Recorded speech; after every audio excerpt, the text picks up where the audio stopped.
Siti Nurrahmadila, NIM F1 C419010, Prodi Biologi, Fakultas Sains dan Teknologi Universitas Jambi. Video ini dibuat untuk memenuhi tugas akhir semester mata kuliah struktur perkembangan tumbuhan dengan judul Jaringan Meristem. Dengan dosen pengampu yaitu Pak Hade Adriadi, SSI, MSI.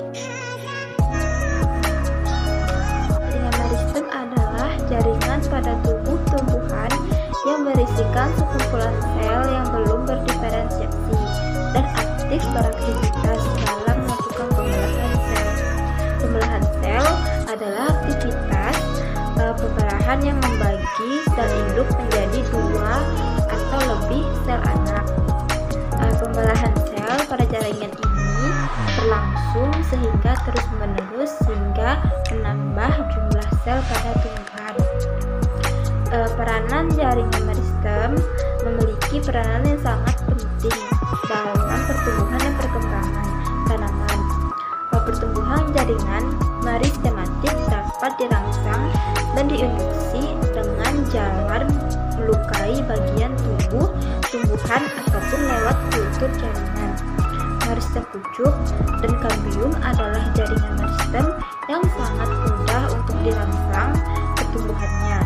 Jaringan yang terbentuk dari proses induksi ini disebut sebagai kalus. Sel-sel dalam kalus akan terus membelah secara in vitro. Yaitu fungsi pada jaringan meristem. Pada jaringan meristem berfungsi sebagai menambah tinggi panjang pada tumbuhan. Kedua yaitu memperbesar dan melebarkan batang. Yang ketiga yaitu menyimpan cadangan makanan. Yang keempat yaitu pada akar membantu untuk mencari nutrisi. Yang kelima membentuk cabang dan yang terakhir yaitu membantu bertumbuhnya sel-sel. Nah, selanjutnya yaitu ciri-ciri dari jaringan meristem. Jaringan meristem mempunyai ciri-ciri yaitu pada selnya berbentuk prismatis, kubus atau membulat yang tersusun dari sel-sel yang aktif membelah antara sel satu dengan sel lainnya dan tidak terdapat ruang atau rongga sehingga struktur jaringannya menjadi padat. Yang kedua yaitu pada sel terdapat protoplasma dengan jumlah yang banyak. Sel mudanya masih belum berdiferensiasi sehingga dapat tumbuh menjadi jaringan apa saja. Tiap sel memiliki satu atau dua inti sel yang berukuran besar. Ketiga yaitu berciri-ciri bagian dalam selnya tidak memiliki kandungan zat makanan. Hal ini disebabkan karena plastida dalam jaringan meristem belum matang.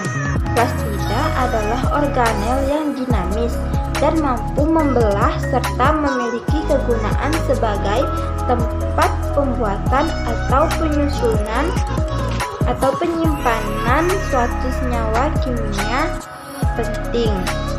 Nah, vakuola pada sel berukuran kecil atau bahkan tidak ada sama sekali. Vakuola adalah organel dalam sel yang berisi cairan yang banyak mengandung molekul organik. Nah, selanjutnya yaitu macam-macam dari jaringan meristem. Yang pertama yaitu meristem apikal. Meristem apikal terdapat di ujung pucuk utama lateral serta ujung akar meristem apeks pucuk. Apeks pucuk adalah bagian yang terdapat di atas primordium, daun yang paling muda dan bersifat meristematis. Bentuk apeks pucuk dari arah memanjang pada umumnya sedikit cembung dan dapat berubah-ubah. Berbagai bentuk meristem apeks pucuk pada berbagai kelompok tumbuhan adalah sebagai berikut, yaitu Gymnospermae, Pteridophyta, dan Angiospermae. Yang kedua yaitu meristem lateral.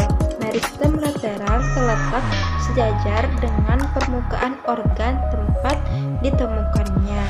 Meristem ini termasuk ke dalam kambium pembuluh dan kambium gabus yang menyebabkan pertumbuhan menebal dan melebar jauh dari apeks. Pada umumnya, meristem lateral ini ditemukan pada dikotiledon dan gymnospermae. Pertumbuhan yang dihasilkan disebut dengan pertumbuhan sekunder. Selanjutnya yaitu jaringan meristem primer. Jaringan meristem primer merupakan perkembangan yang lebih lanjut dari pertumbuhan embrio. Contoh jaringan meristem primer adalah ujung batang dan ujung akar. Meristem yang terdapat di ujung batang dan ujung akar disebut meristem apikal.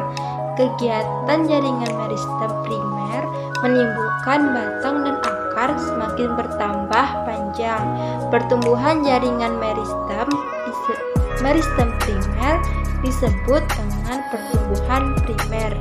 Selanjutnya yaitu jaringan meristem sekunder.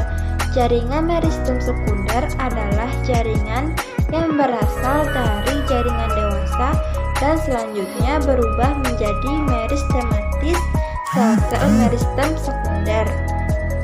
Meristem sekunder berbentuk pipih atau prisma yang bagian tengahnya terdapat vakuola. Contohnya pada kambium dan kambium gabus. Kambium dijumpai di dalam batang dan akar dalam tumbuhan bergolongan dikotil dan gymnospermae, serta beberapa tumbuhan dari golongan monokotil yaitu agave, aloe, yucca, dan dracaena. Nah, sekian pembelajaran dari saya.